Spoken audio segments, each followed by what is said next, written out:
Turma, boa noite, né? Sejam aí muito bem-vindos à nossa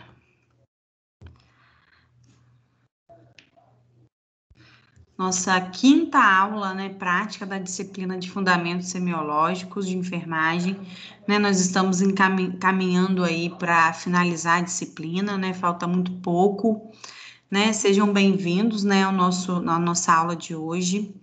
E a gente, na nossa aula de hoje, a gente vai estudar um pouquinho, né? Vai ser falado sobre algumas alterações respiratórias, né? Que a gente pode observar ao avaliar um paciente e as medidas de oxigenoterapia, né? Que é o quê? A oferta de oxigênio para o paciente que vier apresentar alguma alteração respiratória que seja necessário ofertar oxigênio. Né? E o enfoque dessa aula maior vai ser o quê? Vai tratar sobre os distúrbios, né, respiratórios e a necessidade de implementação da oxigenoterapia, né? Onde vai entrar esse processo aí, né? Onde nós vamos ofertar esse oxigênio, para quem, quais as alterações que nos permite ofertar esse oxigênio, né? E nós também iremos ver todos os sistemas de suplementação de oxigênio. Quais são as formas, né, de ofertar esse oxigênio, né? Que será abordado também na nossa aula. Quais os cuidados de enfermagem que a gente deve ter ao realizar esse procedimento, né? Ofertar o oxigênio para o paciente. Então, a gente vai observar aí as alterações que nós podemos avaliar, né, ao realizar o exame físico do paciente, né? Em que casos que a gente precisa ofertar o oxigênio, né? Em que casos a gente precisa entrar com esse procedimento aí para reverter um quadro do paciente, né, de falta de oxigenação. Né? Está ofertando oxigênio porque está faltando oxigenação. Né? Então, que casos que a gente pode utilizar aí desse procedimento, né, para melhorar essa oferta para o paciente. Né? Então, eu vou compartilhar com vocês a aula aí, e qualquer coisa, se vocês não estiverem ouvindo, vocês podem aí me sinalizar.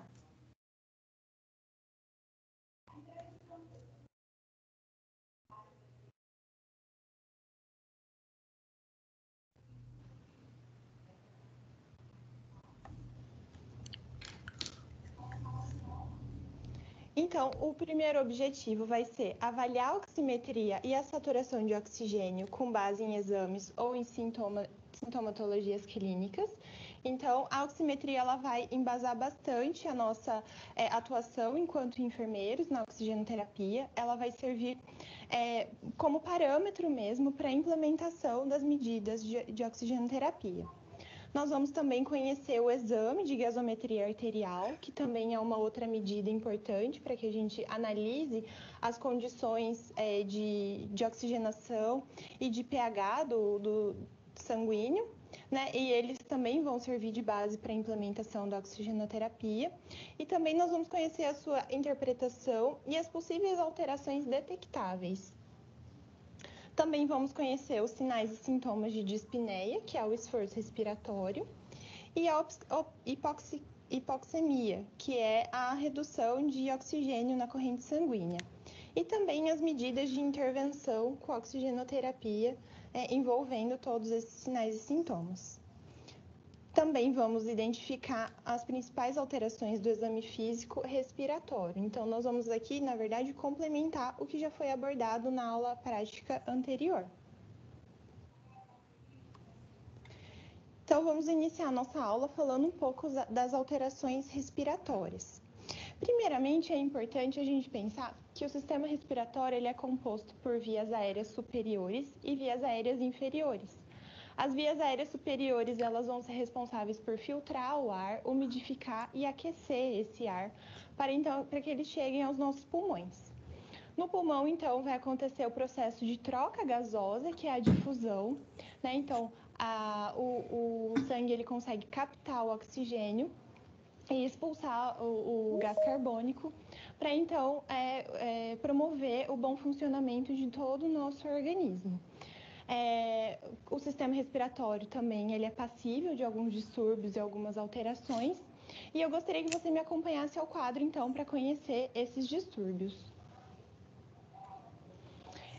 Então, na verdade, os distúrbios do sistema respiratório, eles vão ser comuns, tá? Então, clinicamente, eles são pacientes internados, a gente consegue detectar alguns distúrbios respiratórios e eles vão ser detectados pelo enfermeiro, né? Muitas das vezes é o enfermeiro que está fazendo a assistência direta a esse paciente, é a pessoa que vai avaliar esse paciente constantemente. Então, é importante que a gente conheça esses distúrbios para conseguir detectar o mais precocemente possível e tratar. Então, nós, como enfermeiros, devemos compreender a função respiratória e o significado dos resultados dos exames diagnósticos para poder implementar o tratamento para esse paciente.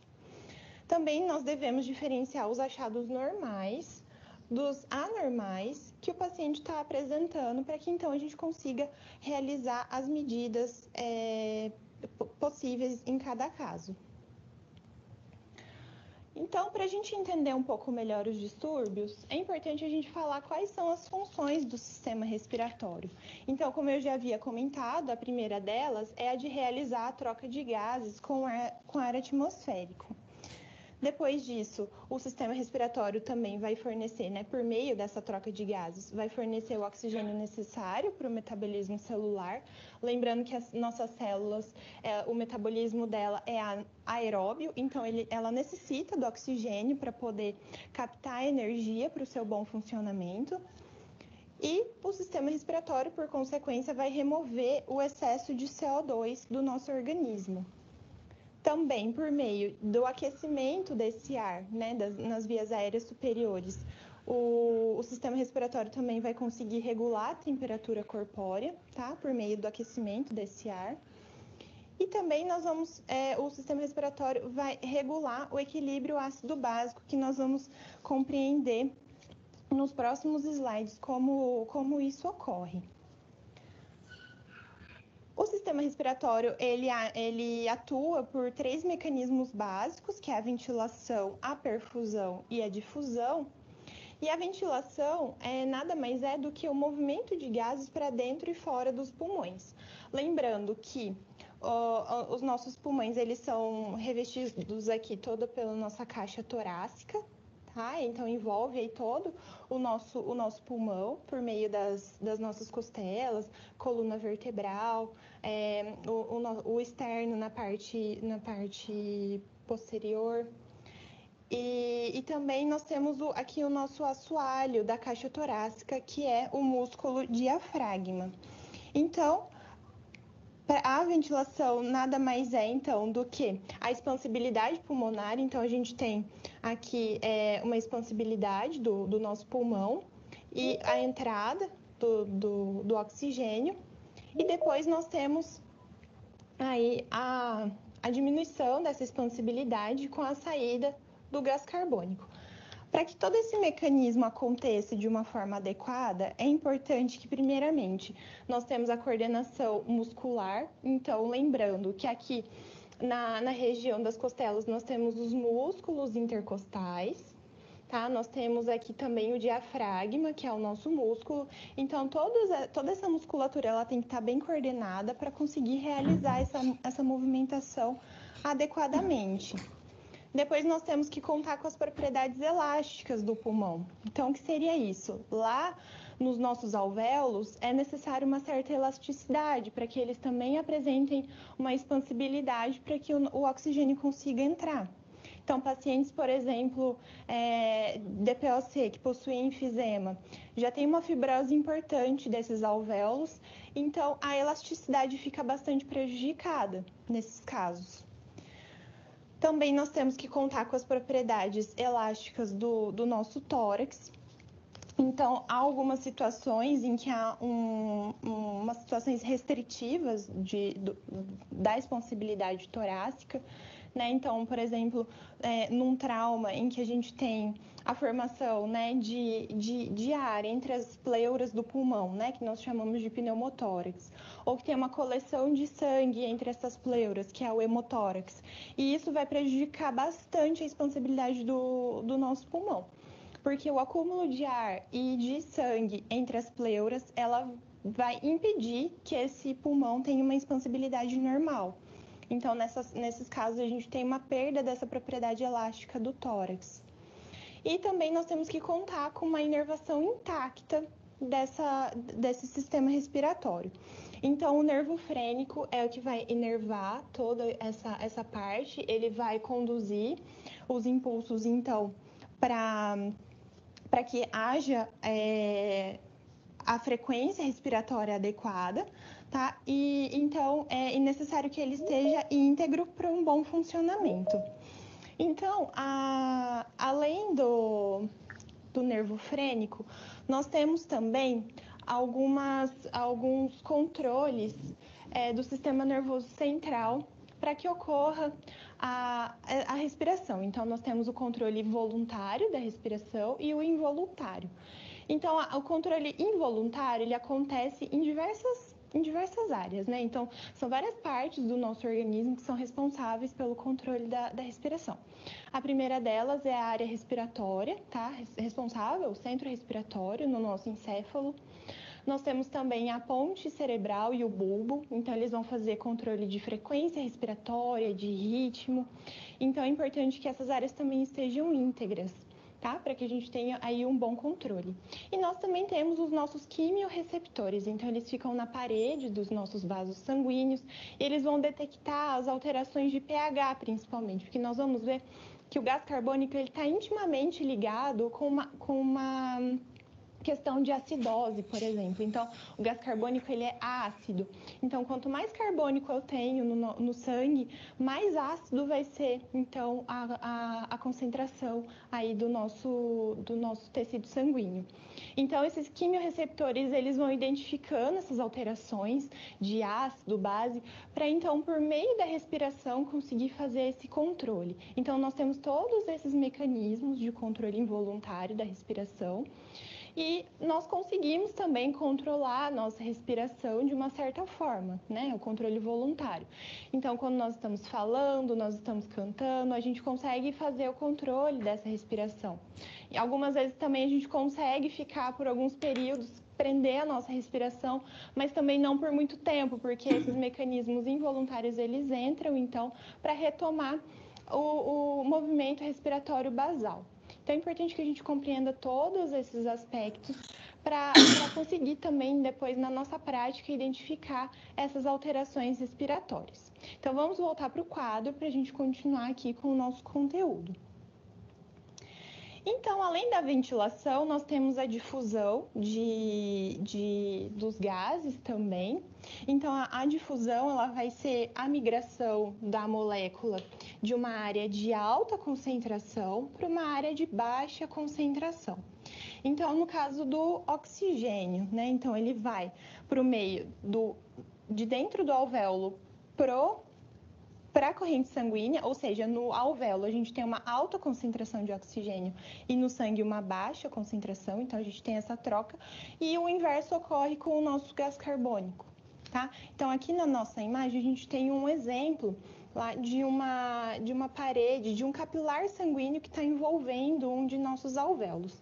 Então a gente tem todo aqui o nosso capilar, tá? Envolvendo o alvéolo. Nós temos as hemácias circulando aqui nesse capilar.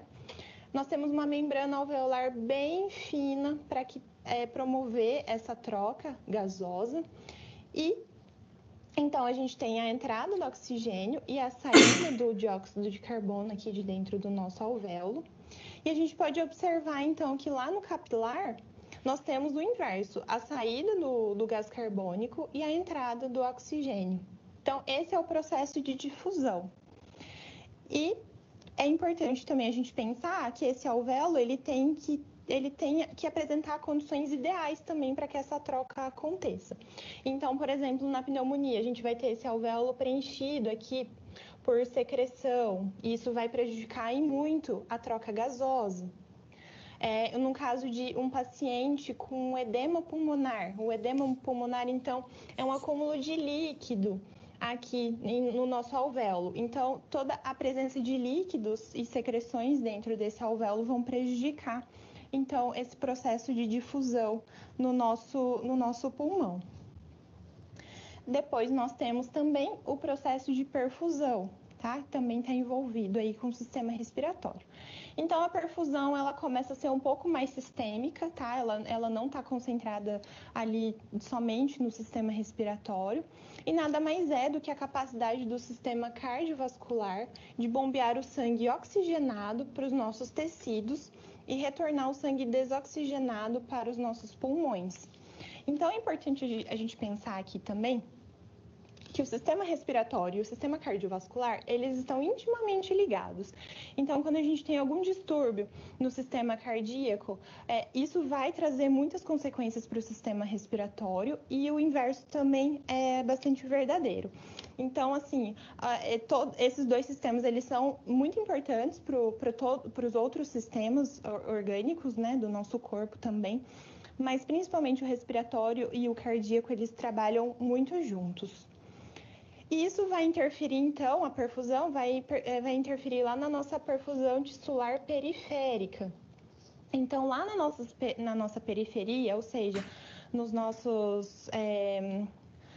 nossas mãos, nos nossos pés e também lá nos nossos órgãos, nós vamos conseguir identificar também a presença de perfusão. Então, é importante que todo o sangue oxigenado chegue em todos os nossos tecidos, para poder, então, continuar o processo de metabolismo celular, tá? E também fazer o processo de respiração aeróbia e tudo mais. Então, como que a gente consegue ter uma ideia de se essa perfusão de oxigênio está adequada ou não? Então, o principal teste, o principal exame que a gente faz no paciente é avaliar a perfusão periférica, tá? Porque a gente vai conseguir identificar aí alguns distúrbios cardiorrespiratórios, tá? Então, a gente vai apertar aqui o leito umbial do nosso paciente, tá? Ele vai apresentar uma área esbranquiçada por alguns segundos, e quando a gente solta, ele tem que voltar à coloração normal em um período inferior a 3 segundos, tá? Então, isso quer dizer o quê? Se a gente consegue verificar se a circulação sanguínea está adequada nesse local ou não, se o suprimento sanguíneo ele está sendo o ideal aí na nossa periferia. Então, analisando aqui as mãos, os pés do nosso paciente, a gente consegue ter uma ideia também de como esse sangue está chegando lá nos nossos órgãos, tá? Então, a gente vai fazer aqui a avaliação da perfusão tissular periférica. E nós também temos algumas questões para a gente avaliar. A oxigenação sanguínea, ela está intimamente ligada à coloração do nosso sangue. Ou seja, quando a nossa hemoglobina está ligada ao oxigênio, ele fica bastante vermelho e claro, tá? Uma coloração mais clara. Isso é o que vai manter a coloração normal da nossa pele. Quando o sangue, então, ele libera o oxigênio e capta o gás carbônico, ele começa a apresentar uma coloração mais arroxeada, tá? Então, isso quer dizer o quê? Que é o nosso sangue venoso. Então, essa é a diferença importante entre o sangue arterial e o sangue venoso. Então, quando ele está aqui no arterial, quando ele tem bastante oxigênio, ele apresenta uma coloração mais clara. E aqui o sangue venoso, como ele está mais carregado de gás carbônico, ele vai apresentar uma coloração mais escurecida. Então, quando a gente tem algum distúrbio respiratório e o sistema orgânico do nosso paciente não está dando conta de oxigenar adequadamente aqui o nosso sangue arterial, ele, consequentemente, vai apresentar uma coloração um pouco mais escura. Não chega a ser como no sangue venoso, mas na característica dele, a gente já consegue observar essas alterações. E, como eu comentei, quando a nossa hemoglobina ela não está oxigenada o suficiente, ela vai tornar esse sangue mais escuro, então levando ao que é um quadro de cianose. A cianose nada mais é quando a nossa pele ela se encontra num tom mais azulado ou arroxeado. tá? A gente vai conseguir observar a cianose de duas formas, tanto a periférica quanto a central. Então, na cianose periférica, a gente consegue observar aqui no leito ungueal do nosso paciente, na coloração da mão mesmo, da pele em si. Então, ela é uma pele mais fria, às vezes ela apresenta um pouco mais de sudorese, e aqui ela apresenta essa cianose de extremidades. Vale lembrar que aqui na nossa imagem a gente trouxe uma imagem de um paciente que provavelmente ele apresenta um quadro de insuficiência respiratória ou cardíaca de uma forma crônica. Por quê? Porque ele já chegou a apresentar aqui o que a gente chama de baqueteamento dos dedos. Então, é um mecanismo que o organismo encontra, tá? Para poder indicar que ele não está tendo uma perfusão periférica adequada. Ou seja, é um mecanismo de compensação do organismo que ele utiliza para melhorar o fluxo sanguíneo periférico. Ou seja, quando o paciente ele começa a apresentar um quadro de hipoxemia muito recorrente de uma forma crônica, o organismo ele promove uma vasodilatação periférica, isso acaba promovendo um edema local. E então tem todos os fatores de compensação aqui que levam à alteração aqui do formato dos dedos do nosso paciente. Então isso que significa essa hipertrofia, que é o baqueteamento dos dedos do paciente. E a cianose central a gente vai conseguir avaliar, então, aqui principalmente pela cor dos lábios do nosso paciente. Então, quando é um quadro mais grave de hipoxemia, esse paciente ele começa a apresentar cianose labial também. Então, é importante a gente avaliar o nosso paciente desde o início e a gente vai acompanhando o quadro clínico dele.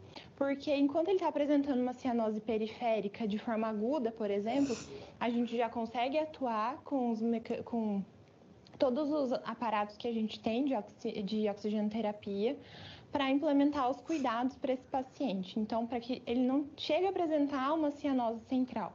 Porque a cianose central, como eu já havia comentado, ela acontece em casos mais graves. Então, o paciente ele vai apresentando uma deterioração clínica até chegar a esse quadro de cianose central. E é importante a gente pensar também que o quanto antes a gente tratar esse paciente, melhor vai ser para ele, porque a falta de oxigênio, ela traz efeitos muito deletérios para o organismo humano, tá? Então, a gente não pode deixar para atuar posteriormente, tá? Quando esse quadro clínico ele já está muito pior e bastante descompensado. Porque, como eu também havia comentado, o sistema respiratório está ligado a todos os outros sistemas do nosso organismo. Então, não somente o sistema respiratório vai ter prejuízos, mas o organismo como um todo. É importante a gente fazer essa avaliação no nosso paciente e acompanhar, assim, a evolução do quadro clínico dele. Tá certo? Então, nós vamos ao quadro para conhecer outro mecanismo de avaliação da oxigenação sanguínea, que é a oximetria. Então, a oximetria a gente vai realizar com o auxílio de um aparelho, que é o oxímetro, né, de pulso, e ele vai fazer uma leitura da quantidade de oxigênio que está perfundindo ali, que está presente no sangue periférico. Então, esse aparelho, ele apresenta aqui nas suas laterais um emissor, né? Em uma das laterais, ele vai apresentar um emissor de luz vermelha e de luz infravermelha. E do outro lado, ele vai ter um receptor que vai fazer a leitura, então. Como que funciona? A desoxihemoglobina, que é a hemoglobina que não está carregada de oxigênio, ela vai absorver a maior parte da luz vermelha. Já a oxihemoglobina, que está carregada de oxigênio, ela vai absorver a maior parte da luz infravermelha. Então, esse receptor vai analisar a quantidade de luz vermelha que está chegando e também de luz infravermelha. Ele vai fazer, então, a tradução disso para valores, né, que a gente consiga fazer a leitura e apresentar aqui no oxímetro, então, o valor, né, do oxigênio em porcentagem, o quanto que as nossas hemoglobinas estão carregadas de oxigênio. tá? Então, é importante também a gente lembrar que a molécula de hemoglobina presente nas hemácias, ela que vai realizar o transporte de oxigênio para as células.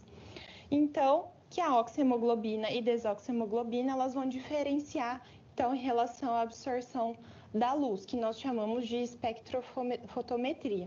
Então, são esses dados que o oxímetro analisa para conseguir traduzir para a gente num resultado aí que está apresentando o nosso paciente.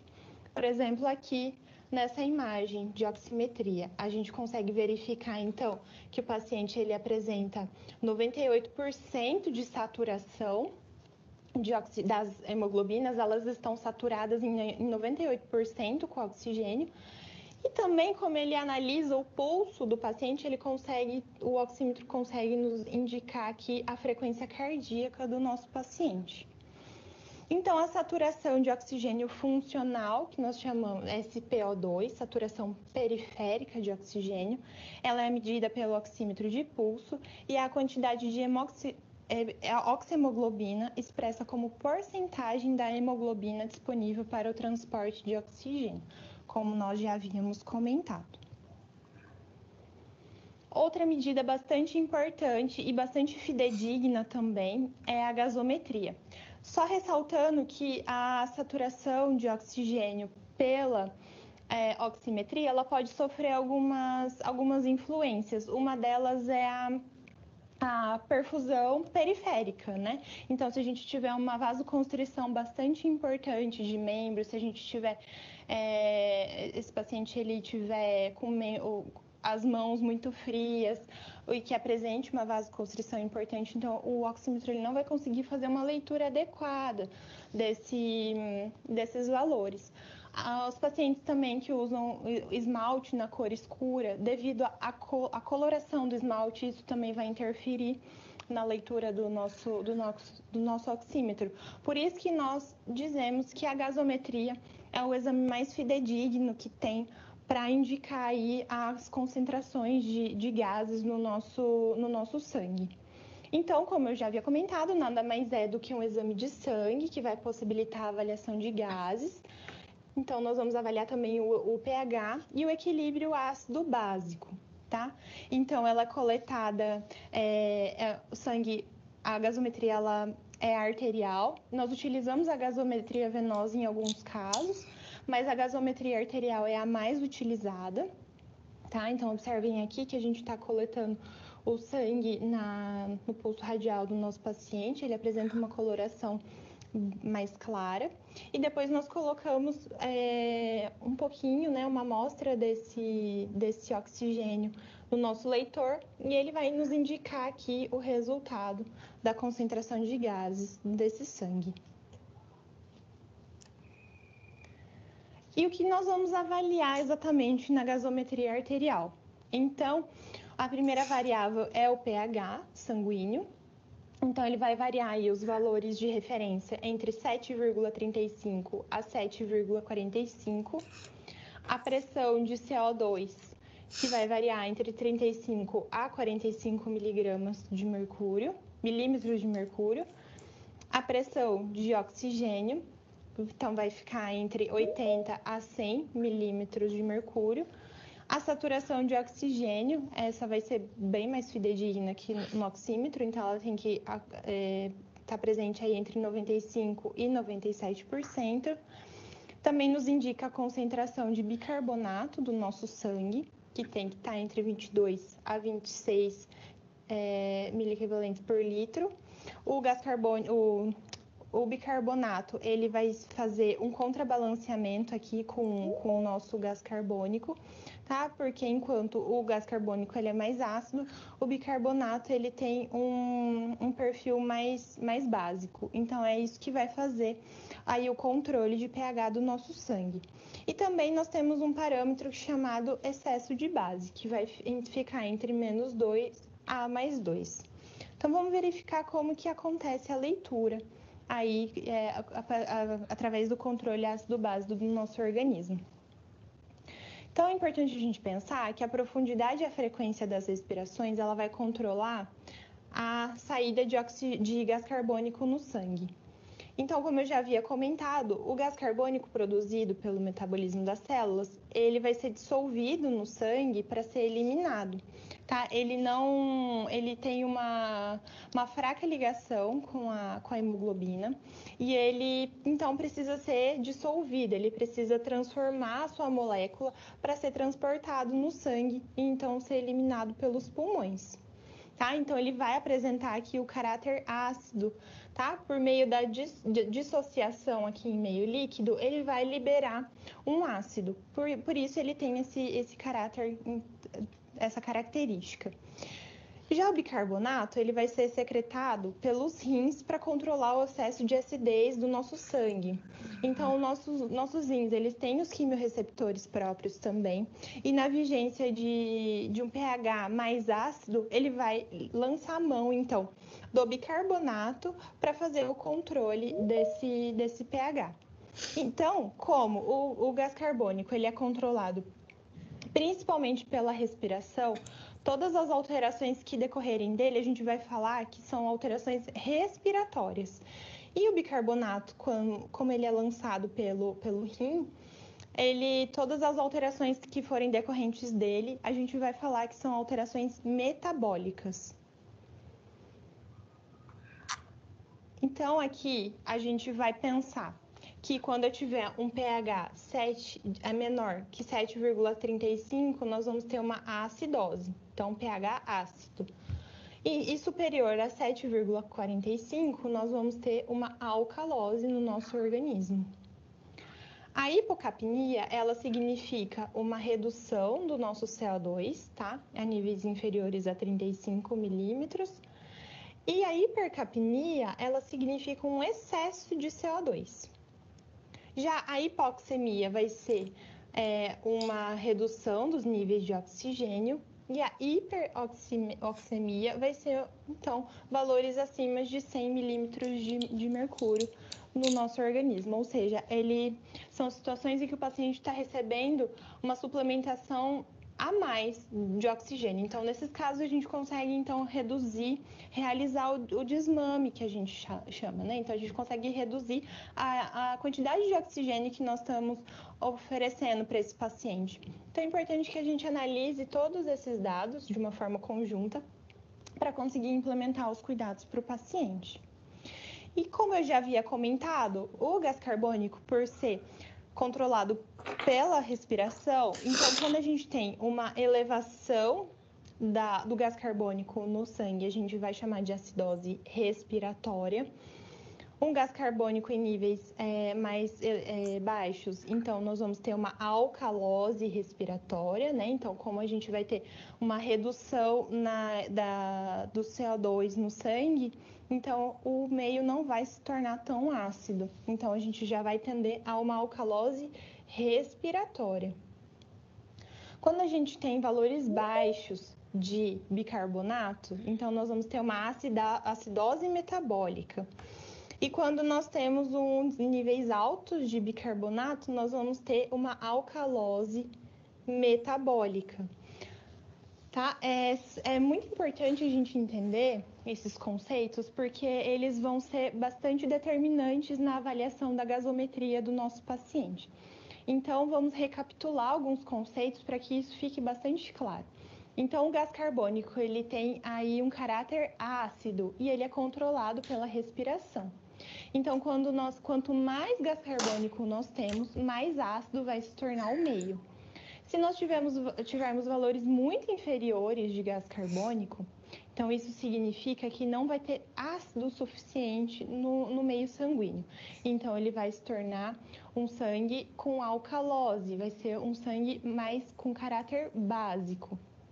Então, todas essas alterações decorrentes do gás carbônico, tá? Então, a gente vai ter tanto a acidose respiratória quanto a alcalose respiratória. Já o bicarbonato, ele tem um caráter básico, de base. Então, se a gente tem um excesso de gás carbônico, então nós temos uma alcalose. E se nós tivermos uma quantidade inferior de bicarbonato, isso significa que o meio vai se tornar ácido. Então, o gás carbônico e o bicarbonato, eles vão atuar aí de uma forma conjunta para alcançar o equilíbrio do pH do nosso sangue. Então, a todo momento, o nosso organismo atua para manter o pH do nosso sangue entre 7,35 e 7,45. Então, as alterações do bicarbonato vão ser sempre alterações metabólicas. Então, a gente pode ter tanto uma acidose metabólica quanto uma alcalose metabólica. É importante a gente pensar nesses conceitos porque eles vão ser, como eu disse, imprescindíveis para a gente fazer a leitura de uma gasometria. Então, eu gostaria que vocês me acompanhassem ao quadro para a gente verificar aqui como é realizada. Então, além das alterações respiratórias, nós vamos ver no próximo slide como a gente vai fazer a leitura, então, dessa gasometria. Então, de alterações respiratórias, nós podemos encontrar principalmente a hiperventilação, que é o aumento da frequência ou da amplitude respiratória. Então, nós vamos utilizar esse termo sempre que o paciente tiver, então, um aumento dessa frequência respiratória ou quando ele tiver com movimentos bastante expansivos de respiração. O contrário é a hipoventilação, então é ventilação inadequada para troca de gases nos pulmões. Nós podemos encontrar também situações de hipóxia, que é quando a gente tem uma oxigenação inadequada do tecido a nível celular. E também nós podemos ter uma hipoxemia, que é a deficiência de concentração de oxigênio no sangue arterial. Então, na hipóxia, a gente tem uma oxigenação inadequada do tecido, e na hipoxemia, a gente vai ter aí uma baixa concentração de oxigênio, principalmente no sangue arterial.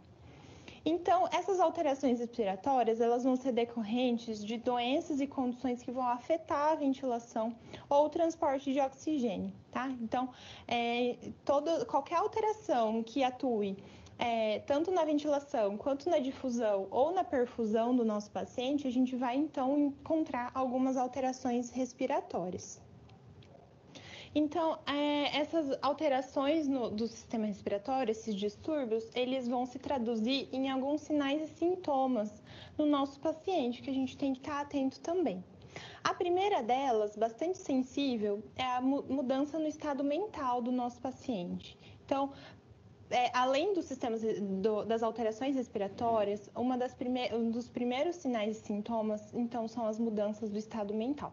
Então, primeiramente, a gente pode ter uma situação de inquietação, ansiedade. O nosso paciente ele pode começar a se apresentar desorientado e, com o agravamento dessa situação, ele vai apresentar um rebaixamento de nível de consciência. Vai queixar também de vertigens e em quadros graves ele vai chegar então à inconsciência. Nós vamos observar também algumas alterações de sinais vitais, como aumento da frequência cardíaca e também na frequência e profundidade da respiração. Lembrando que todos esses são mecanismos compensatórios, então o nosso batimento cardíaco ele acelera no intuito de lançar mais sangue com oxigênio para os nossos tecidos. E também a gente vai aumentar a frequência respiratória no intuito de captar mais oxigênio e também a alteração na profundidade dessa respiração. Então, quanto mais a gente aumenta a nossa expansibilidade pulmonar, maior capacidade que a gente tem de captar esse oxigênio. Então, todos esses mecanismos são compensatórios na vigência aí de uma falta de oxigênio. O paciente ele vai apresentar uma dispneia, então uma respiração bastante dificultosa, junto com uma taquipneia, ou seja, um aumento da frequência respiratória. E também pode chegar a casos de respiração laboriosa, ou seja, o paciente está nitidamente cansado. O paciente ele tem fome de ar, então ele busca todas as alternativas para buscar a maior quantidade de oxigênio para o seu organismo. E o organismo ele lança mão de outro mecanismo compensatório, que é então a palidez cutânea, por exemplo. A palidez ela é decorrente de uma vasoconstrição periférica, ou seja, o organismo ele vai poupar oxigênio dos tecidos periféricos para poder preservar para os órgãos vitais.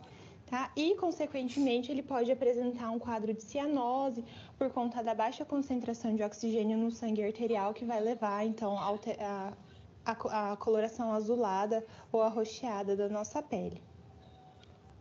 Então, aqui nessa imagem, a gente consegue observar alguns sinais clássicos de dispneia, né, de hipoxemia, já evoluindo para um quadro de insuficiência respiratória, ou seja, quando o nosso paciente está no limite do limite. Então, ele vai apresentar aqui uma cianose central, que já é um sinal avançado de hipoxemia, diminuição da fala, para ele não se cansar tanto e poupar gasto de oxigênio. Ele vai apresentar aqui inquietação, ansiedade, confusão mental, que é progressivamente piorando até mesmo um quadro de inconsciência. Tem uma tensão dos músculos faciais e do pescoço, tá? Então, ele nitidamente está num quadro de desconforto.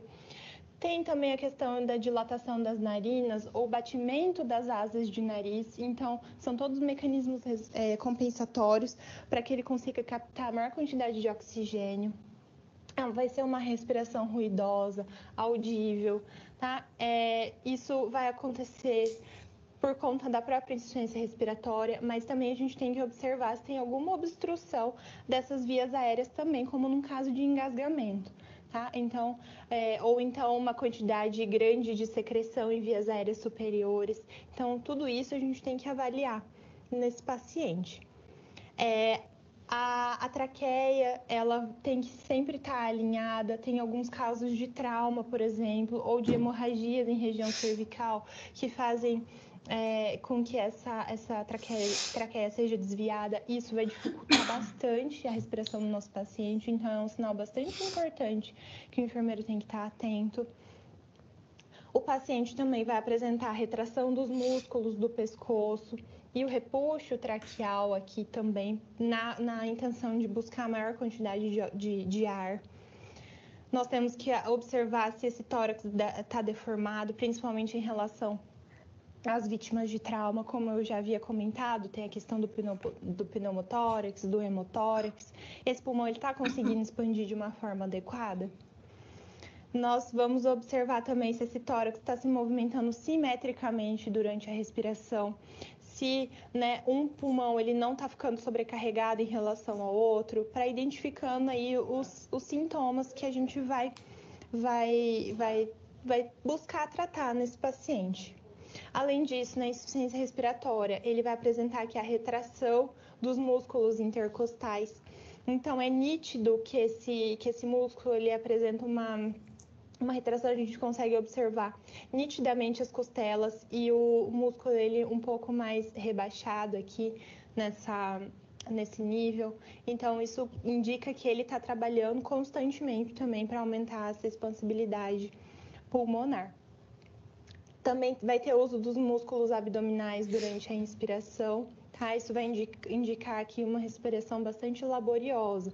Então, ele está utilizando todos os mecanismos compensatórios para equilibrar o nível de oxigênio no seu sangue.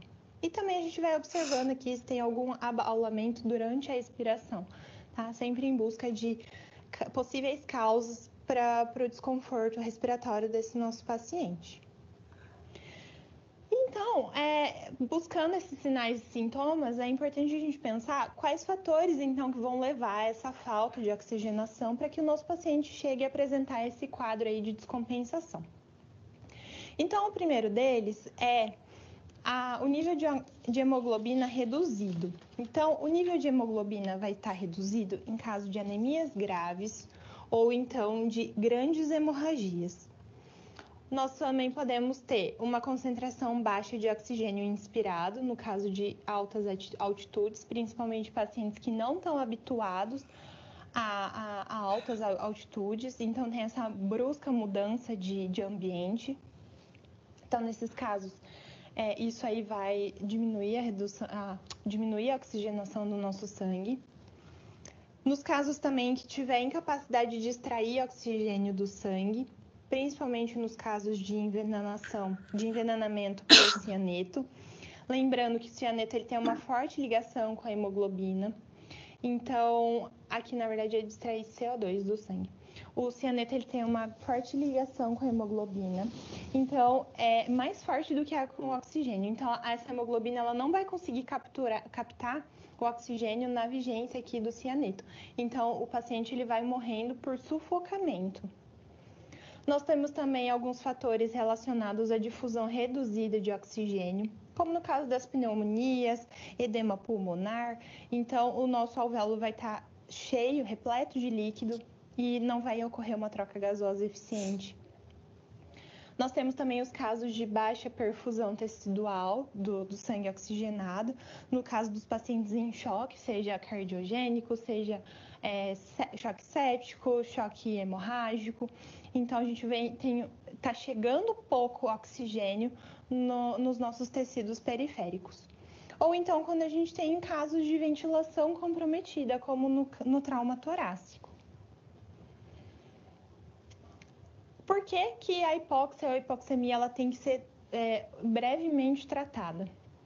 Porque se o nosso tecido cerebral permanecer durante 0 a 4 minutos, né, até 4 minutos sem oxigênio, ele vai ter improváveis danos.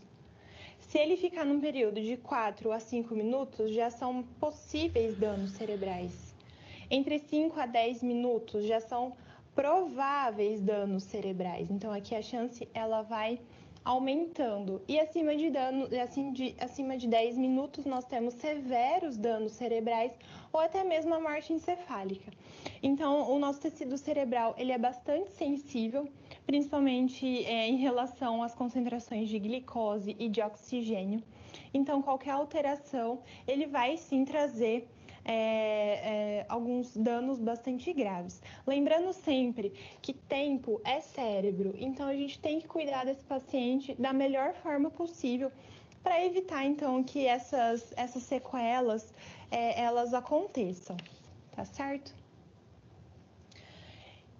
Então, nós vamos propor um exercício para vocês, tá? Dessa primeira parte da nossa aula, que é a leitura de um resultado de gasometria arterial. Então, esse aqui são os resultados de exame do nosso paciente que nós estamos atendendo e nós vamos verificar se existe alguma alteração. Qual é essa alteração e quais os cuidados que nós devemos ter ao avaliar este paciente.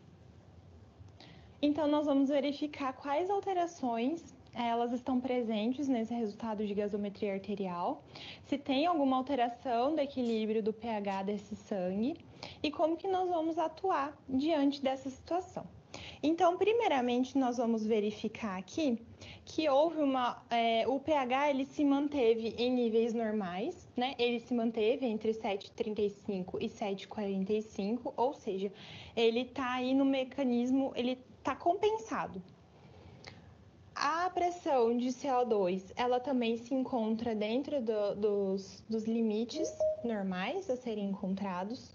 Já a pressão de oxigênio, ela está abaixo do que é esperado. Então, o paciente ele se encontra com uma hipoxemia. Por consequência, a saturação de oxigênio, ela está reduzida também. A concentração de bicarbonato, ela se encontra em níveis adequados, ela está tendendo aí a uma acidose, mas ela ainda está compensada, é um mecanismo compensatório, e o excesso de base também está adequado. Então, nesses casos, como teve uma alteração bastante significativa aqui, tanto da pressão de oxigênio quanto da saturação de oxigênio, vai ser muito importante que a gente avalie o padrão respiratório desse paciente, a sua coloração, temperatura, umidade da pele, a sua expansibilidade pulmonar. Nós vamos realizar, então, a ausculta desse paciente para identificar se tem presença de secreção, se nós temos algum quadro de broncoespasmo, né? Ou seja, contração dos nossos brônquios e bronquíolos, porque isso também vai interferir na concentração de oxigênio do nosso sangue. Nós vamos realizar a percussão para identificar se realmente a gente tem presença de ar ou se tem meio líquido no nosso pulmão. Então, todos esses critérios são bastante importantes e devem ser avaliados. E, além disso, a necessidade de implementarmos aqui a oxigenoterapia para o nosso paciente. Então, nesse segundo momento de aula, nós vamos falar sobre as medidas de oxigenoterapia, tá? Como elas vão facilitar, como elas vão contribuir para a melhora do estado de hipoxemia do nosso paciente. E nós vamos falar então dos sistemas de baixo fluxo, de alto fluxo, a concentração de oxigênio que cada uma delas fornece, o fluxo de oxigênio que nós devemos aí programar para cada uma delas, e nós vamos também falar sobre algumas indicações de oxigenoterapia. Então, me acompanhe ao quadro, a gente vai verificar aqui, então, o que é oxigenoterapia, então, que é nada mais do que a necessidade de administração de oxigênio acima da concentração que se encontra no ambiente, para manter a oxigenação adequada dos nossos tecidos, ou seja, a gente vai suplementar aí a quantidade de oxigênio para o nosso paciente. E nós temos também algumas questões relacionadas à oxigenoterapia, que é a de pressão positiva não invasiva, tá? Então, além das máscaras e catéteres de oxigênio, nós temos também a modalidade de pressão positiva, tá? Então, é um suporte ventilatório que vai utilizar pressão positiva, ou seja, ele vai administrar o ar com certa pressão para pacientes que não estejam fazendo uso de via aérea artificial, ou seja, pacientes que não estejam intubados. Então, na oxigenoterapia por pressão positiva, esse paciente ele vai estar recebendo esse oxigênio por meio de máscara, ela vai vedar o rosto desse paciente, então, para ajudar na expansibilidade pulmonar dele. Então, nós temos alguns tipos de oxigenoterapia, e a primeira delas é a não invasiva, de baixo fluxo.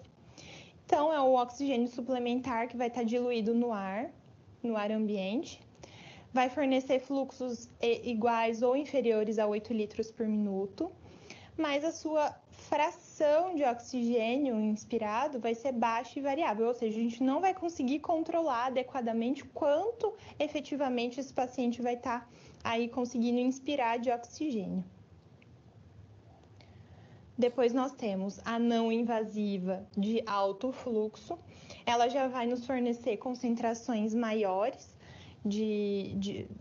fluxos maiores em relação ao fluxo inspiratório do paciente e geralmente superiores a 8 litros por minuto.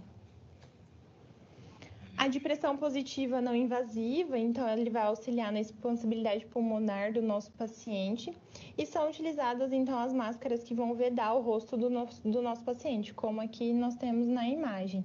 Então, o aparelho sempre vai estar conectado a um aparelho, CPAP ou BIPAP, então ele vai lançar o ar com uma certa pressão para auxiliar na expansibilidade pulmonar do nosso paciente. E há uma alternativa, inicial, a pressão positiva invasiva.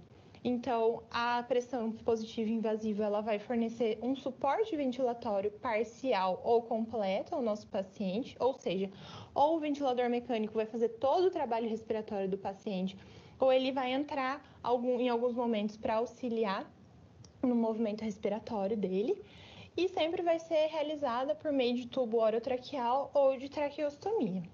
Então, na nossa aula de hoje, nós vamos abordar principalmente os sistemas de baixo fluxo e alto fluxo.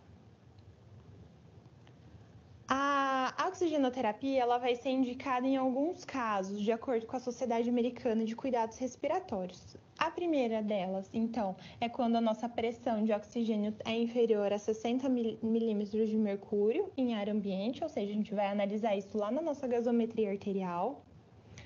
Saturação de oxigênio inferior a 90% em ar ambiente ou inferior a 88% durante a deambulação do nosso paciente, realização de exercício ou sono, principalmente em portadores de doenças cardiorrespiratórias.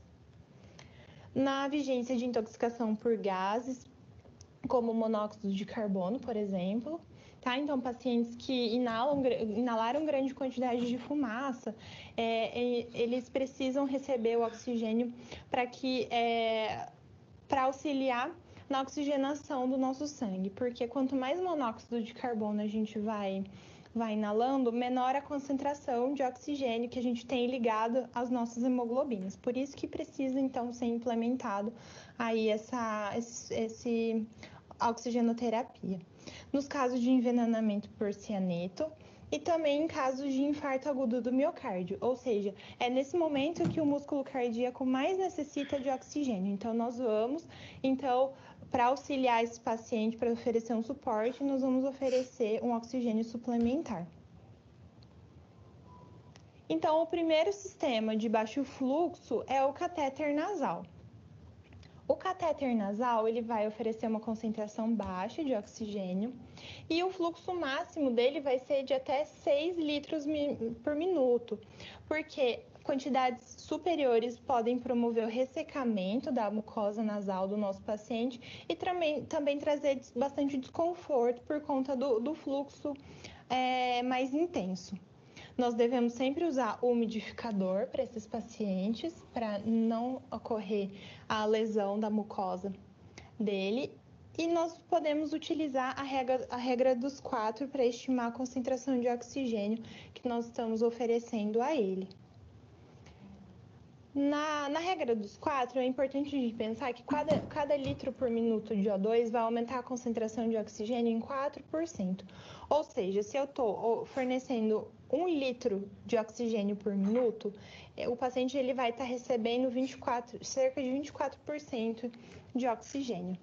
2 litros por minuto, de 25 a 28. 3, de 29 a 32. 4, 33 a 36, 5 litros de 37 a 40 e 6 litros, então, que é o máximo que ele vai receber, de 41 a 44%.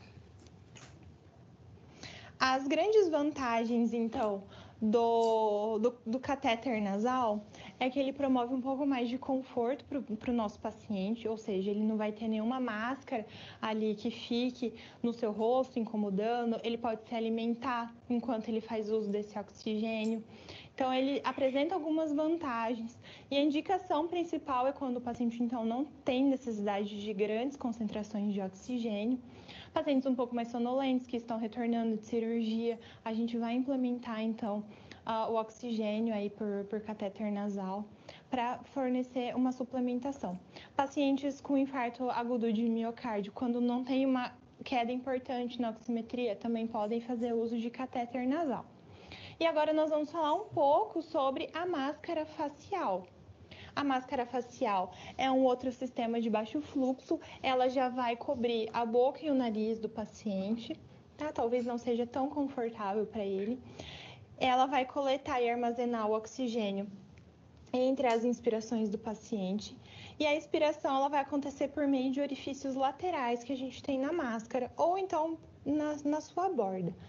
Nós podemos utilizar de 5 a 12 litros de oxigênio por minuto, tá? E ela vai fornecer para nós aí uma concentração de 40 a 60% de oxigênio. Então, como ocorre? Nós temos a entrada de oxigênio nessa máscara, tá? Então, o paciente ele vai inspirar o oxigênio aqui que vem proveniente da rede e ele vai expirar o gás carbônico que vai sair aqui uma boa parte por esses orifícios. Ele não vai fornecer uma concentração de 100% de oxigênio, porque aqui no interior da máscara, então, vai ter a mistura do oxigênio da rede com o gás carbônico proveniente da expiração do nosso paciente, que ele não vai ser totalmente eliminado aqui por essa lateral. Por isso que ele vai fornecer para nós aqui de cerca de 40% a 60%. Outro sistema de baixo fluxo é a máscara de reinalação parcial. As máscaras de reinalação parcial, além de apresentar a válvula bidirecional, ela tem um sistema, tá? Ela tem um sistema de reservatório. Então, ela vai coletar e armazenar oxigênio entre as inspirações do paciente. E na exalação, uma parte vai entrar novamente na bolsa e se combinar com oxigênio fresco proveniente da rede de oxigênio. Vai permitir a reinalação do gás carbônico do reservatório. Por isso que a gente fala que é uma reinalação parcial. Ela vai oferecer para nós uma concentração de 35 a 60%, num fluxo de 6 a 10 litros por minuto. E é importante que a bolsa ela esteja 2/3 cheia, porque uma bolsa colabada significa que não está chegando o fluxo suficiente de oxigênio e o paciente, então, ele vai ficar reinalando o seu próprio gás carbônico.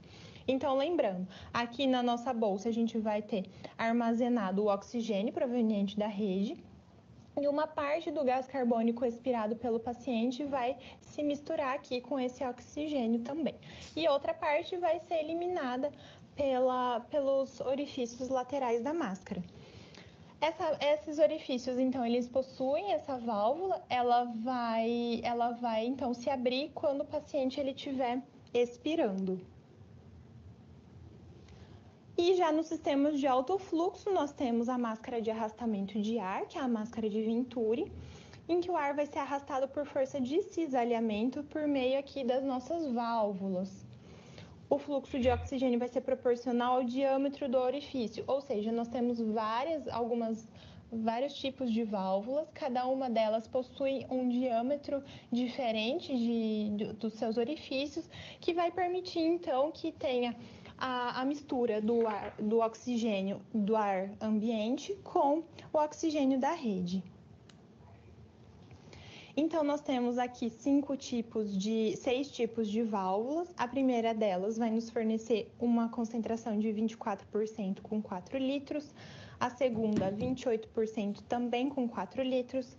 A terceira, com 31% também 4 litros. Aqui a quarta é 35% já com 6 litros. A quinta, 40% com 8 litros.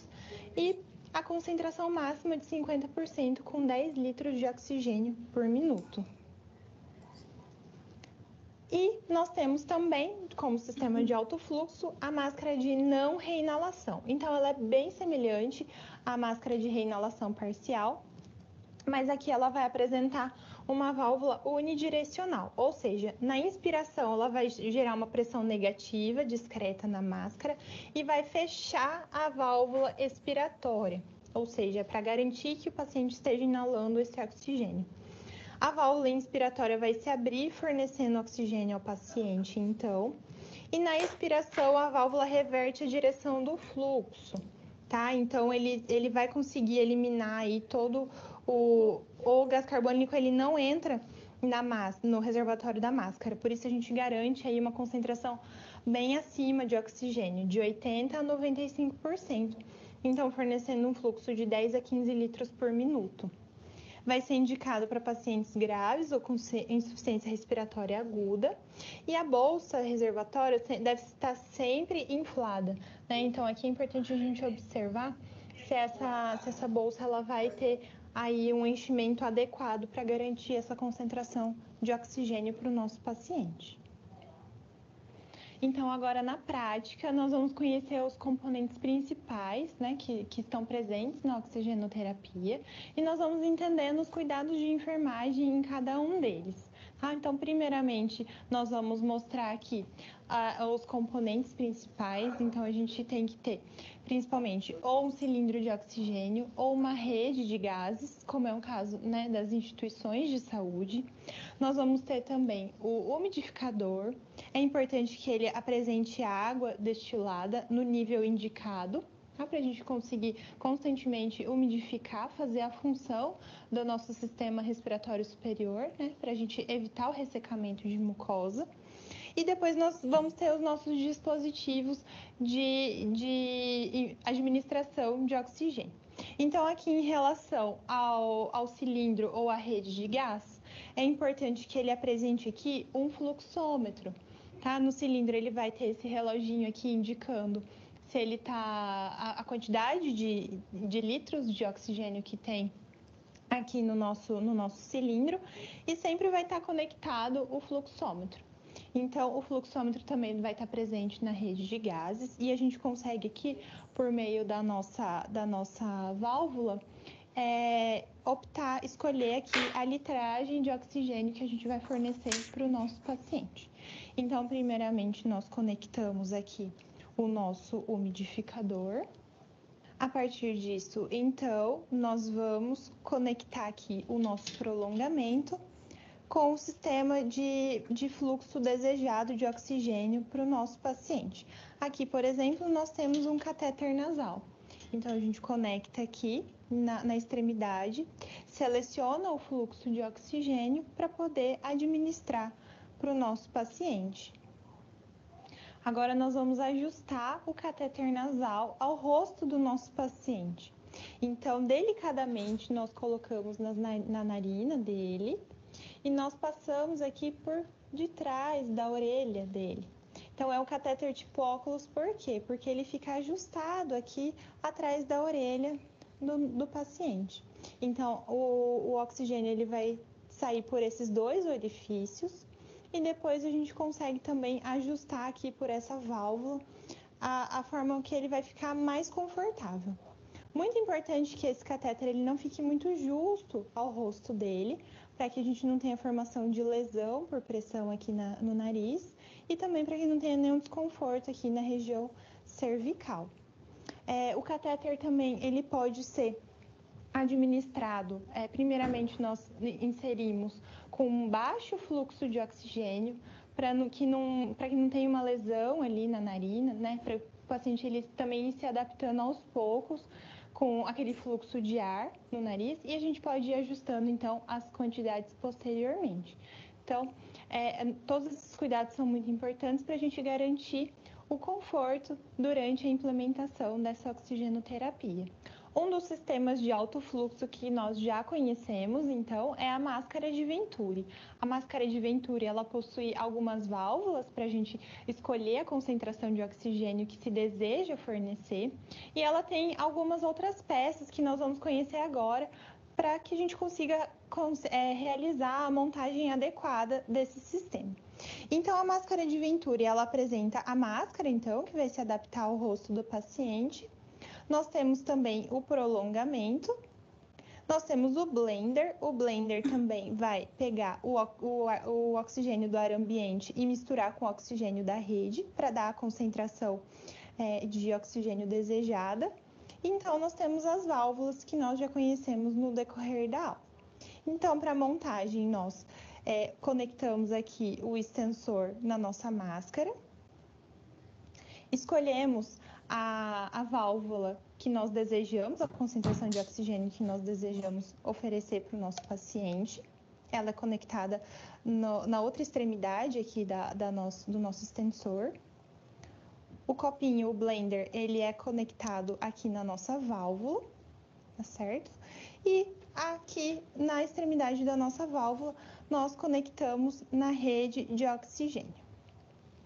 Então, feito isso, nós vamos explicar o procedimento ao nosso paciente e nós vamos, então, ajustar a máscara no seu rosto. Aqui nós temos o elástico, ou nós temos o cadarço para ajustar no rosto dele. Então, nós simplesmente aproximamos a máscara e ajustamos aqui da forma mais confortável possível para ele. Tá? Nós temos também essa peça metálica que ajuda a ajustar no nariz, é importante que ela não esteja muito apertada também. E aqui o blender é muito importante que ele tenha essa extremidade sempre voltada para o ar ambiente, que ele não fique coberto com lençóis, cobertores, porque é ele que vai favorecer também a suplementação do oxigênio, ele vai captar o oxigênio do ar ambiente, então, para a gente conseguir fornecer uma fração de oxigênio adequada. Outro dispositivo de baixo fluxo de oxigênio é a máscara simples. Ela pode ser ajustada, né, no paciente, tanto no nariz quanto na boca. E também nós temos os casos de paciente com traqueostomia que necessitam ali de uma nebulização de oxigênio. Então, nós também vamos utilizar. Aqui hoje a gente trouxe um modelo de máscara simples de traqueostomia. Então, nós vamos posicionar aqui na frente do paciente e também vamos ajustar de uma forma que também não fique muito próxima à traque, para também não ter o risco de sujidade e também não tão afastada para a gente garantir um fluxo de oxigênio. Lembrando que a máscara simples, ela também em pacientes que não possuam traqueostomia, ela pode ser ajustada aqui no nariz e boca do nosso paciente. Então, por fim, nós temos a máscara com reservatório, que ela vai poder funcionar tanto como não reinalação, como reinalação parcial. Isso vai depender da presença de algumas válvulas que a máscara vai apresentar. Vamos verificar aqui nessa máscara, por exemplo. Então, aqui nós temos a válvula interna, então ela proporciona a entrada, um fluxo único de oxigênio, então ela vai passar da bolsa aqui para o interior da máscara, então ela vai ser unidirecional em relação ao oxigênio, na inspiração. E na expiração, essa válvula ela pode tanto se fechar, no caso da não reinalação, né? Então, para a gente garantir que tenha somente oxigênio aqui no interior da bolsa, ou então ela pode não existir no caso da reinalação parcial. Por quê? Porque o gás carbônico expirado pelo nosso paciente, ele pode voltar por aqui e se misturar com o oxigênio da rede, então, no interior da nossa bolsa. Então, essa é a diferença básica da máscara de não reinalação para reinalação parcial. Além disso, nós temos essa outra válvula aqui, então ela vai se fechar na inspiração do paciente para garantir que todo o fluxo de oxigênio seja proveniente da bolsa, tá? E na expiração, ela permite que tenha saída de gás carbônico aqui por esses orifícios, tá? Então, essa é a função dessa nossa válvula lateral. Então, a sua montagem também é muito simples, tá? Nós vamos conectar o oxigênio da rede aqui nesse prolongamento, tá? Nós vamos conectar aqui. E o que nós precisamos observar é que essa bolsa ela esteja cheia, ela nunca pode estar colabada, porque isso vai indicar um fluxo insuficiente de oxigênio, tá? Então, ela sempre tem que estar, no caso da reinalação parcial, 2/3 cheia, e no caso da não reinalação, ela tem que estar repleta de ar aqui, porque é a partir daqui que o paciente vai obter toda a fonte de oxigênio dele. Tá certo? A instalação, ela é muito semelhante às demais, né? Então, nós vamos aqui ajustar no rosto do nosso paciente, puxar aqui as alças. Se necessário, vamos ajustar essa parte metálica e a máscara se encontra instalada.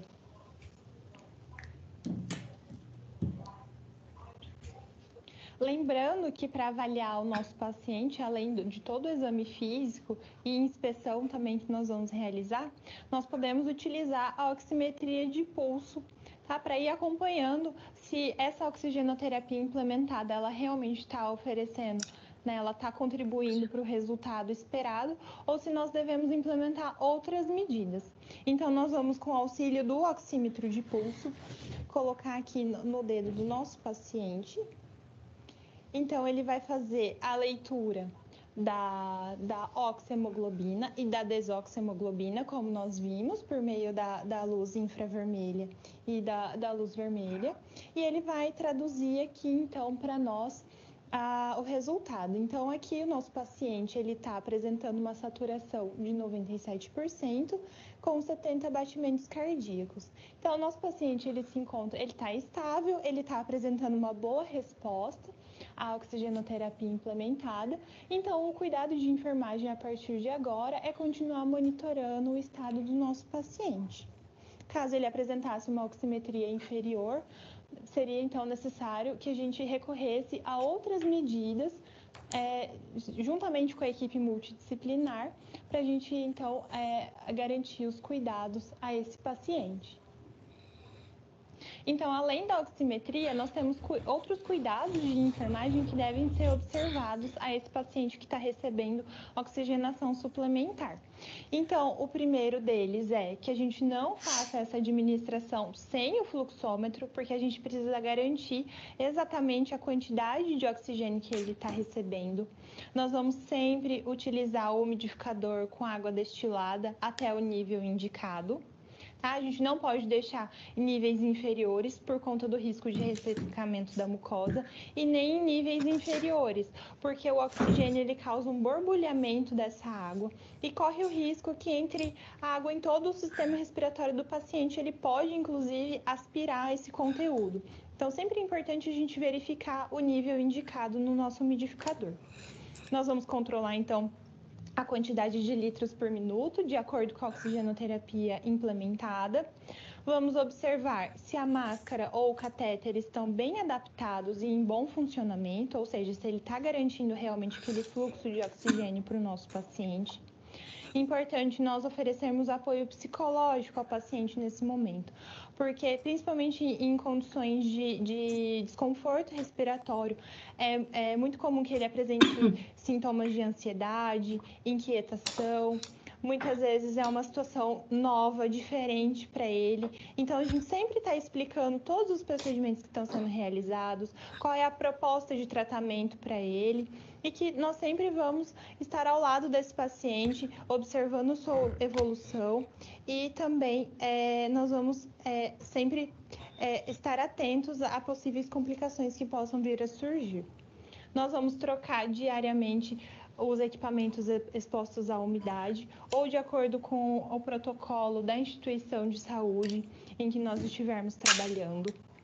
Importante observar e palpar epigástrio, avaliando distensão, porque o paciente ele pode deglutir uma quantidade maior de ar, tá? E isso vai promover um desconforto gástrico.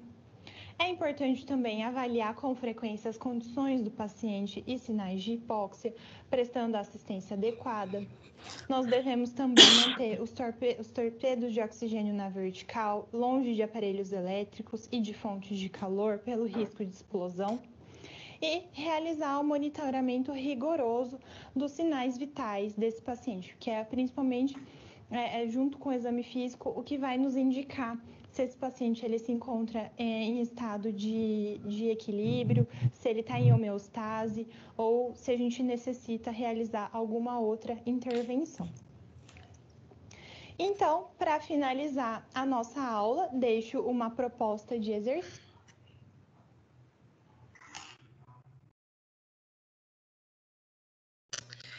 Pessoal, vocês estão me ouvindo? Sim. Né? Então, a gente finalizou, né, a aula de hoje. Né? A gente falou um pouquinho sobre a oxigenoterapia, né? Os métodos utilizados para realizar essa oxigenoterapia, quais são os procedimentos também que a gente precisa observar, né, no paciente para poder a gente utilizar o método correto, né? As principais alterações a nível de problemas mesmo de saúde que a gente tem que observar, né, para poder a gente ofertar esse oxigênio, né? Temos diversas maneiras de ofertar esse oxigênio, vai depender do problema de cada paciente, né? Então a gente tem que estar atento a isso, né? Essa oferta também de oxigênio, isso aí é uma prescrição médica, né?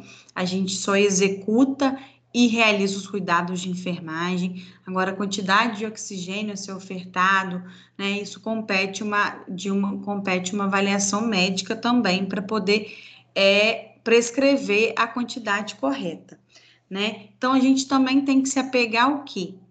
Em que momento utilizar esse procedimento, como utilizar esse procedimento, em que casos utilizar e principalmente os cuidados de enfermagem também que a gente deve ter ao manusear e realizar esse procedimento.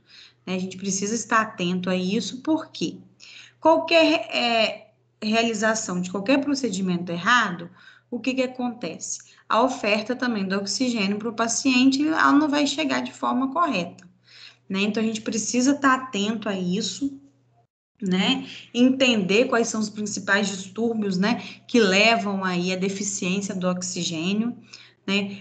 Falamos também um pouquinho sobre alguns exames que nos possibilita avaliar essa deficiência, né? Tanto exames a nível de laboratório, tanto também equipamentos como o oxímetro, né, que nos auxilia também para né, diagnosticar o problema. Então, a gente pode utilizar todos esses aparatos aí para melhor, né, atendimento ao paciente, né, e conseguir chegar no problema do paciente em si. Vocês queriam falar alguma coisa sobre a aula?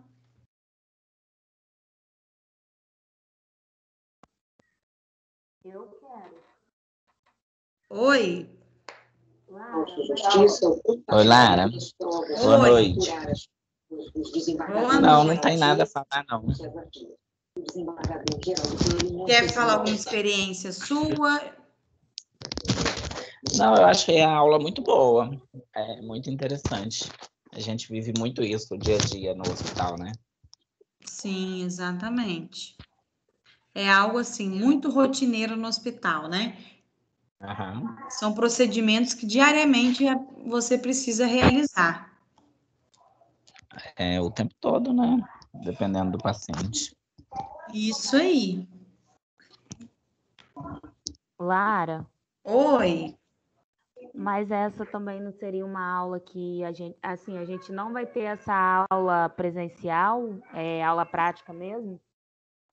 Então, Janine, essa disciplina, né, conforme recomendação do MEC, é para ser realizada sim, né? E posteriormente eu não sei como que vai ficar, porque depende da grade também. Eu não tenho acesso a essa grade, entendeu? Eu só tenho acesso às disciplinas que a gente está estudando agora, né? Igual vamos supor, a disciplina do ano que vem eu não tenho acesso ainda.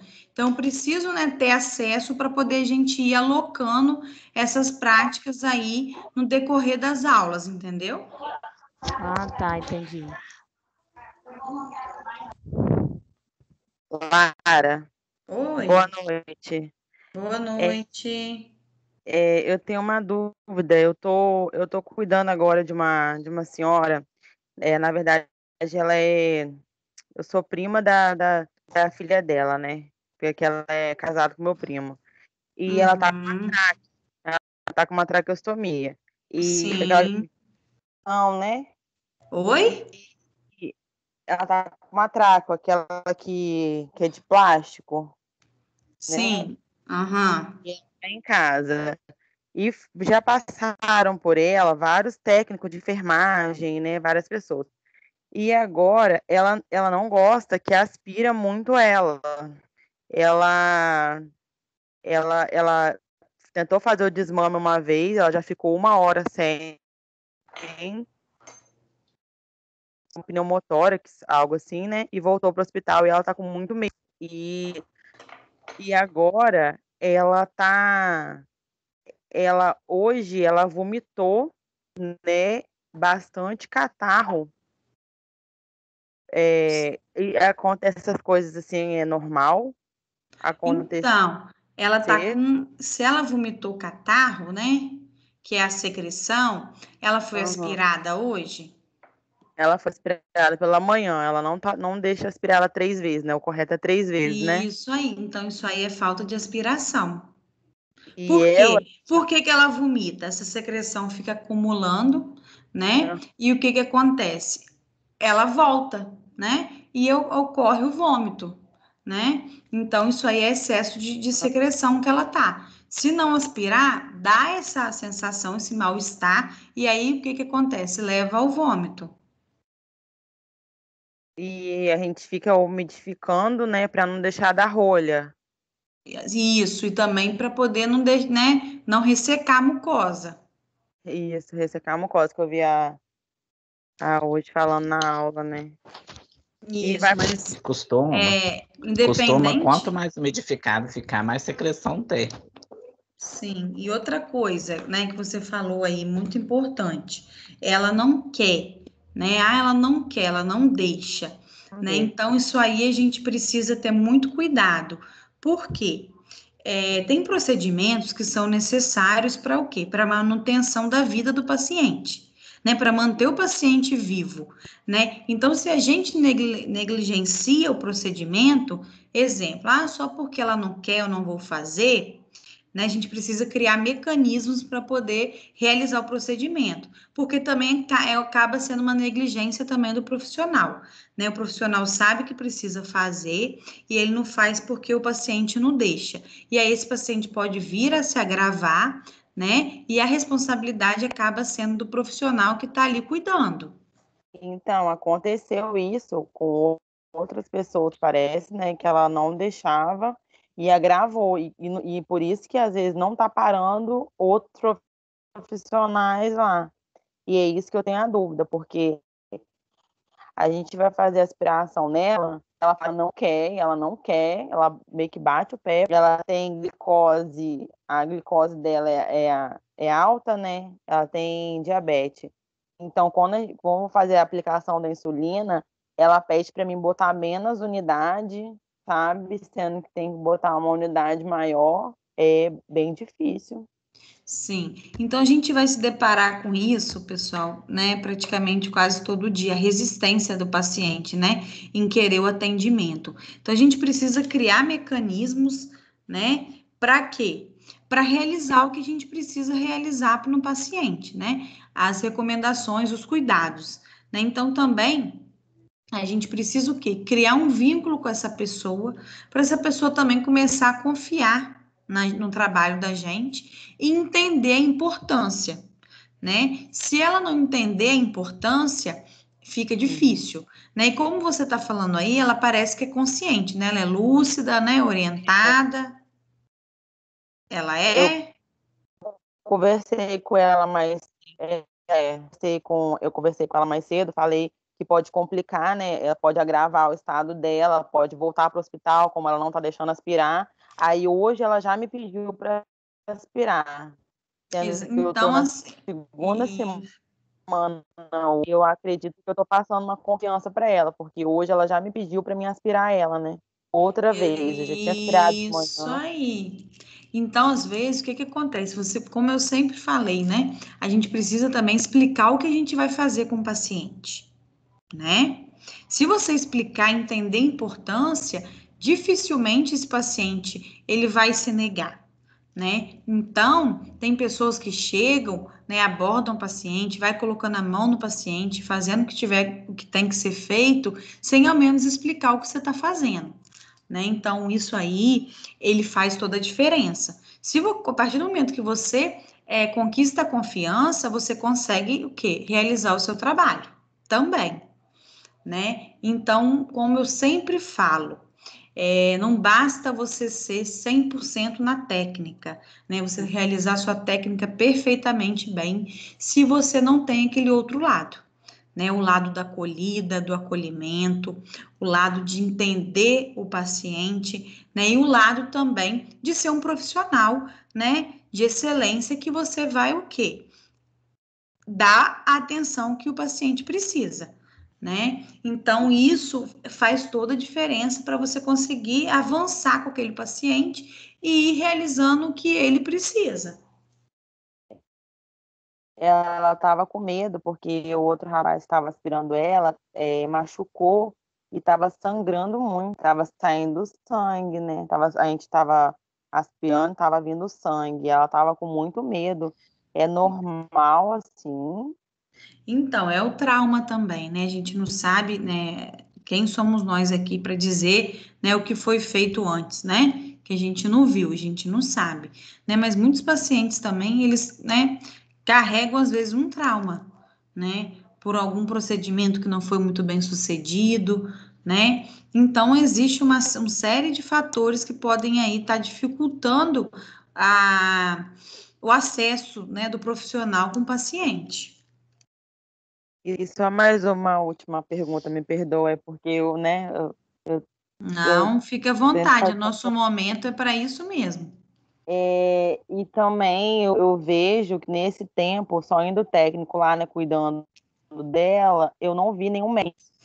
Eu posso ver um médico, né, pelo SUS para estar fazendo um acompanhamento nela, porque eu vejo assim, como se ela meio que não é um abandono. Eu acho que não sei se essa é a palavra correta, mas Falta assim, uma eu posso assistência maior, né? ir uma assistência, Então, primeiro passo, você precisa saber qual que é a sua unidade de saúde de referência.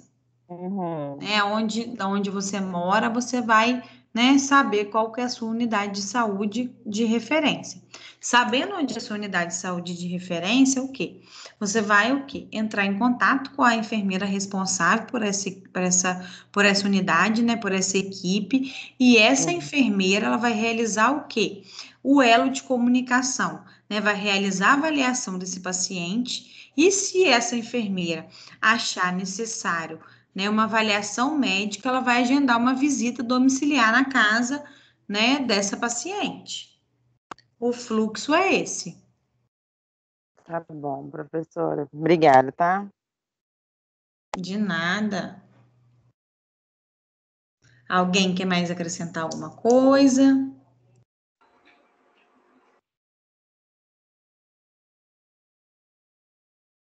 Ninguém, pessoal? Professora. Oi?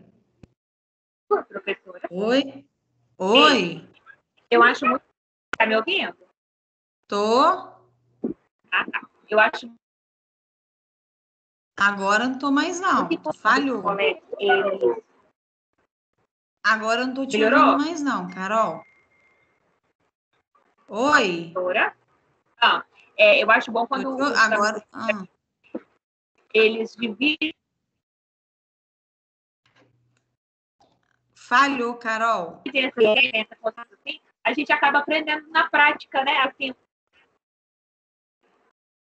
Falhou, meu Carol. microfone aqui tá muito ruim. Melhorou? Agora eu ouvi. Tá. Porque divide com a gente, eu acho muito enriquecedora, sabe? Porque Sim. quando os colegas dividem com a gente, eu acho que a gente aprende no dia a dia, entendeu? Igual o colega aí que fala que a vivência no hospital é muito rotineira, eu acho isso muito importante. Compartilhar essas experiências, sabe? Porque eu, por exemplo, trabalho numa unidade há 10 anos. Tem 10 anos que eu não entro numa unidade hospitalar para trabalhar. Então, muitas coisas mudaram, né? Muitas coisas a gente esquece. Eu acho assim, que a gente que já tem uma profissão que é técnico de enfermagem, para a gente poder fazer mais assim, essas partilhas de experiências, que ajuda também até aqueles que não são técnicos e também os técnicos que estão em outra área, né? É só uma colocação que eu acho. Exatamente. E o importante também para aqueles alunos que ainda, né, que não tem vivência nenhuma dentro da saúde, né? Que não é técnico, né? Que está começando agora na área da saúde. Então, é muito importante essa troca, né? Quem já trabalha na área, trazer assuntos, né, para a gente discutir aqui na nossa aula. Lara. Lara. Oi. Oi. Oi. Igual ela comentou aí sobre sangramento, às vezes que sangra. A tráqueo. Sim. Quando a gente vai aspirar, muitas das vezes a pessoa acha que foi o técnico, mas como você disse, às vezes a gente não sabe.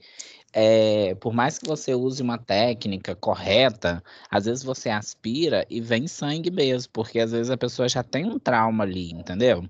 Eu já peguei Isso pessoas aí. que sangrou sem aspirar, sangrou e muito sem aspirar.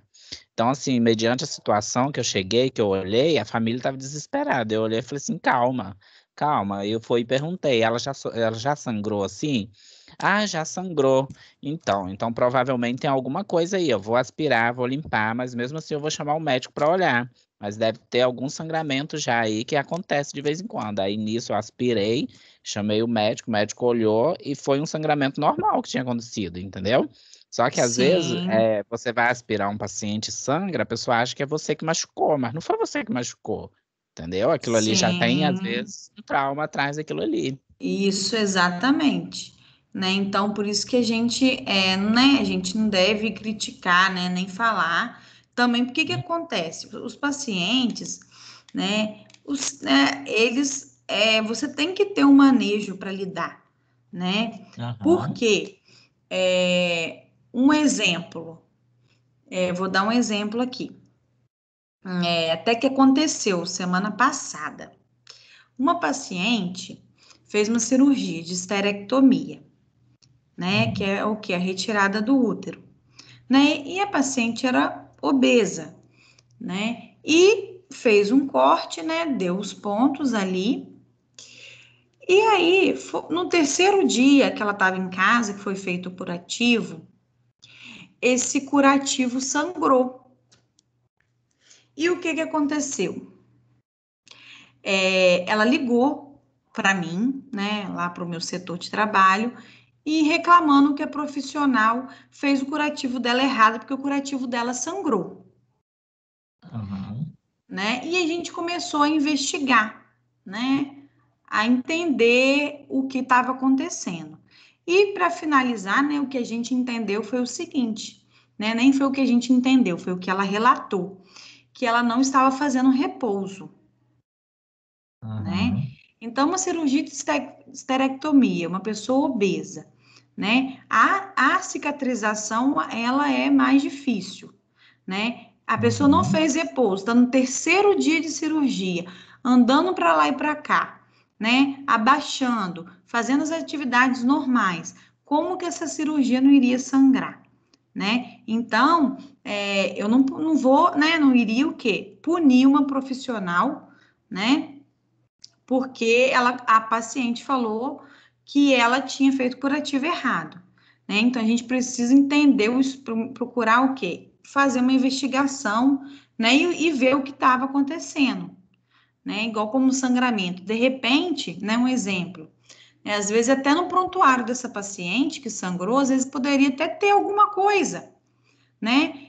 De algum histórico, de algum problema que ela, né? Que ela pudesse ter tido, né? Que podia ter ocasionado esse sangramento, né? Então, infelizmente, né? O profissional que está ali na linha de frente, ali, naquele momento, ele acaba também levando, às vezes, uma culpa que ele não tem. Ô, Lara, a própria gordura abdominal ali, o peso, ele corre o risco de sangrar tanto quanto ter uma infecção. Exatamente. E se a pessoa não ficar de repouso, né? Aquela gordura abdominal, ela o quê? Ela acaba ficando aderida ali junto com a cirurgia, né? Fica ali fazendo aquela aderência e ocorre mesmo a cicatrização, fica, né? Dificulta a cicatrização, né? E pode até ocasionar uma infecção. Fora, professora, quando é assim também, que às vezes o pessoal acha que é sangue, mas está seroma, né? Oi? Tem paciente que muitas das vezes drena, mas é seroma. Sim. Então, assim, o que acontece? A gente precisa o quê? A partir do momento que a gente sabe o que a gente está fazendo, né? Tudo se torna mais fácil para nós mesmos, né? Então, por isso que eu sempre falo, né? Que a gente tem que saber o que a gente está fazendo, para poder a gente também não levar uma culpa que a gente não tem. Professora, igual ela falou assim, né, que foi o caso que machucou.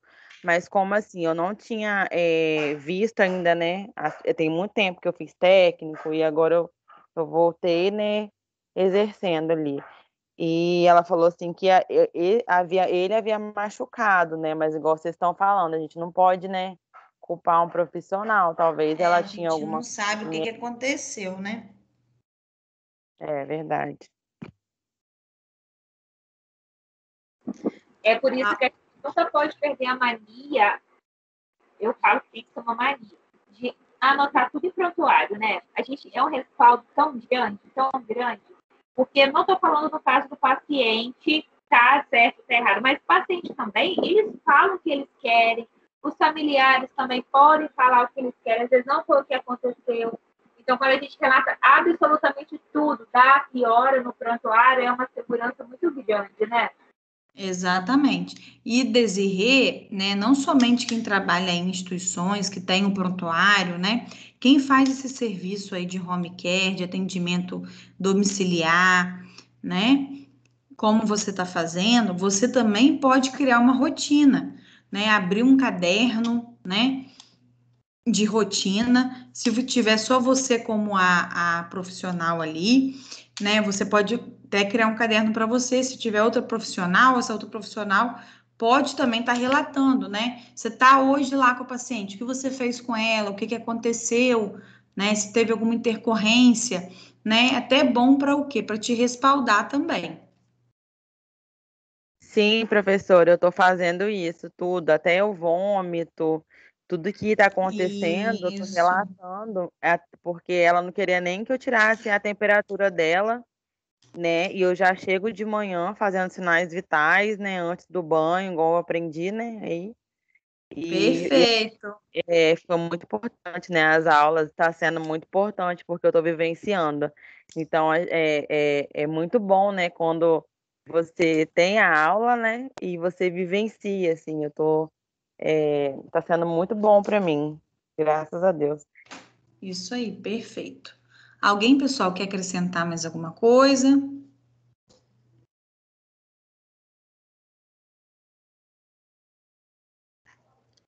Então, pessoal, vamos aos recadinhos.